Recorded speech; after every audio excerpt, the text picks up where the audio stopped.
Hello, welcome back. In this video, we are going to cover my tips, tricks, strategies for moving up in the challenge tiers in Outriders expeditions. The first half of this video will go over general strategy, and the second half of this video will focus on how to master, I would argue, the easiest expedition in the game, Archways of Enoch.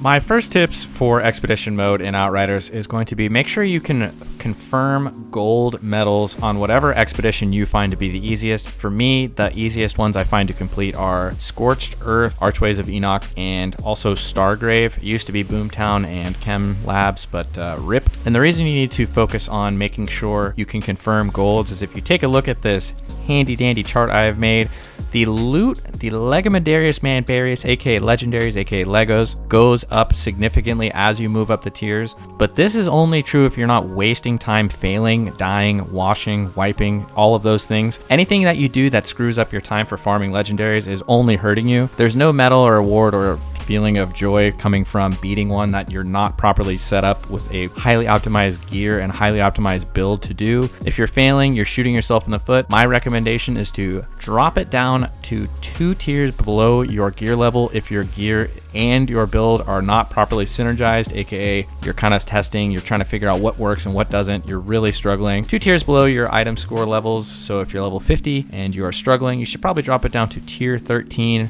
because you are not ready for that progress. If you have either a strong build or strong gear, I would recommend dropping down the challenge tier 1 level below your item level. So if you have level 50 gear, but your gear is not optimized or your build is not that great, drop it down, play tier 14. That's currently what I'm doing right now. My gear is trash, my build is good, but I need like 4 different mods to make sure my entire setup works nicely. So I'm farming tier 14s. That's what you're seeing in the background, a tier 14 gold run.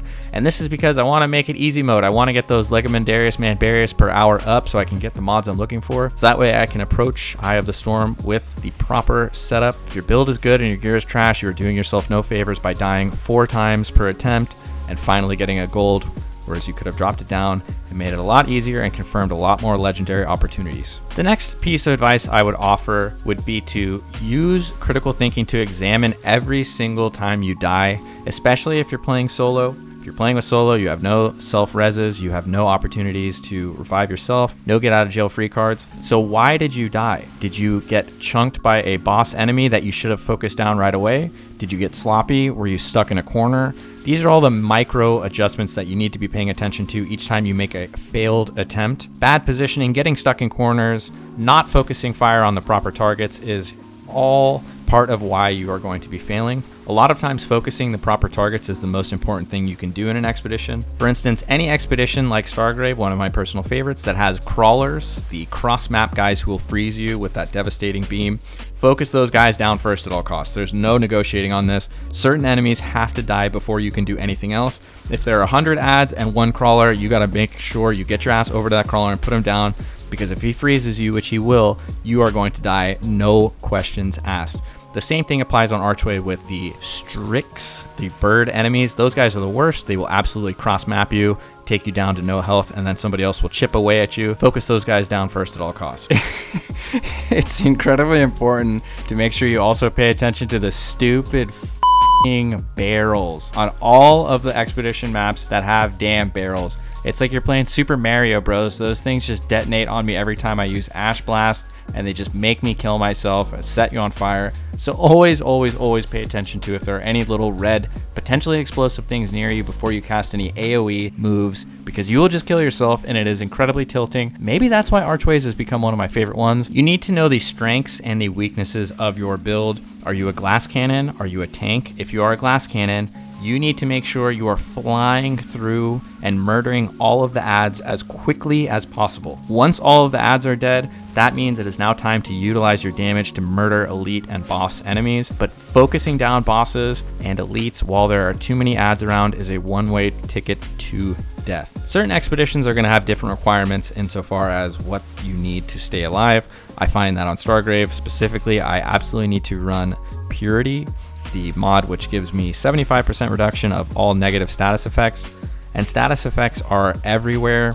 This is doubly true on Archways. Every time the Porphyros on Archways or any other map hit you, they do weakness and bleed. Bleed kind of sucks because it's chip damage, but that's not the problem. Weakness is a problem. If you're trying to put down an elite enemy and you're doing 30% less damage because some little rat thing staggered you and it casted a weakness on you, you need to make sure to focus those guys down so you can do your full damage to boss enemies. All of the charge and defend the obelisk missions in expeditions are in fact time. Have done some testing, and there's really no way to game the system on these. Saving a small enemy at the end of a wave before the next wave on the obelisk comes through isn't really actually doing anything. I would highly recommend murdering everything on each obelisk wave as quickly as possible, so that way you can refresh your cooldowns before the next wave. If you find yourself struggling in a situation versus elites, I am still personally farming the defensive armor mod, which grants plus 25% damage to elites. That is literally a game changer, and the last piece pretty much I need to easily farm tier 15s.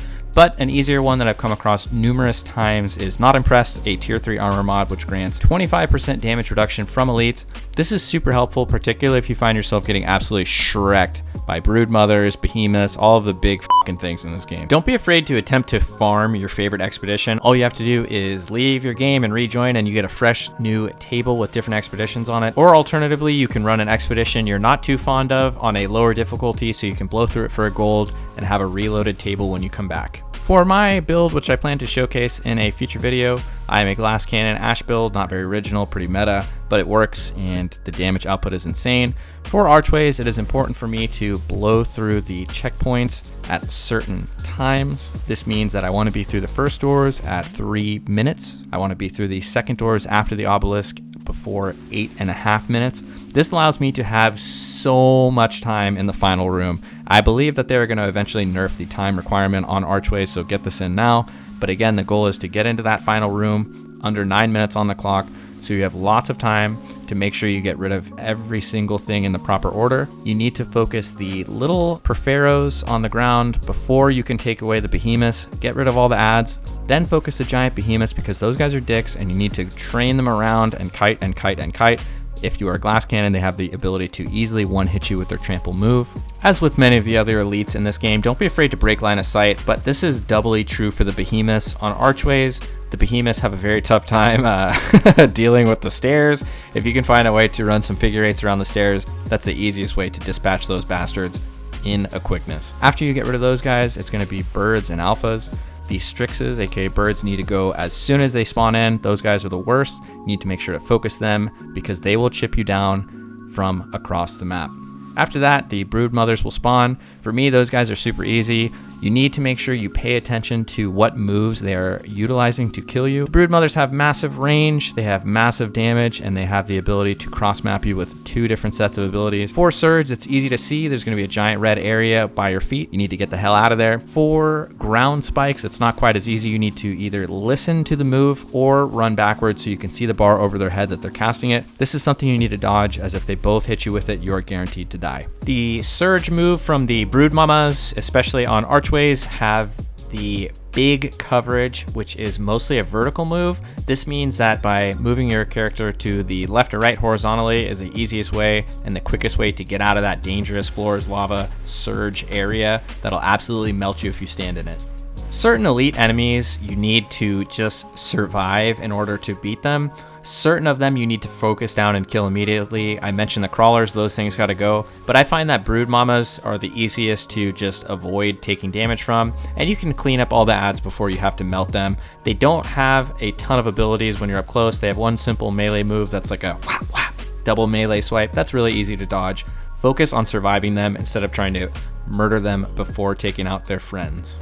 Learning the spawns will absolutely help you pay attention to what you need to kill next. This is why I cannot recommend enough doing a expedition over and over again that you feel comfortable with. This is the easiest way to farm legendaries. Making sure that you know what's coming, what's happening, all the situational awareness. It only gets easier after each attempt. So focusing on what you can do to improve that is not your gear or your build makes these that much easier when your build and your gear are completely finalized. One thing that's important to pay attention to is the fact in this game sometimes dead bodies will randomly block all of your bullets. If you're holding down the trigger into an enemy's head and nothing is happening, no bullet registration, all of a sudden you're doing 0 damage, you need to recognize this quickly and realize that something is completely blocking your shots, even if it's invisible, a dead body that's no longer there, some other bull. You need to pay attention to this and reposition immediately.